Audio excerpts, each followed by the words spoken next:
Number 4, we have Eliza Nicole Katapang. Hello, baby girl. Is your microphone? Okay. What's the name? Julia? Nicole. Nicole, if you are going to give a gift this Christmas, what kind of gift you are going to give and why?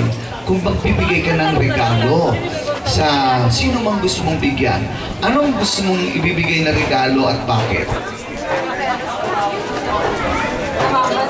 Sige. Sino ang gusto mong regaluhan? Ha?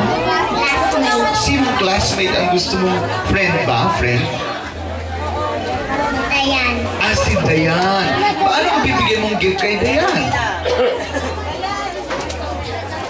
What are you going to give?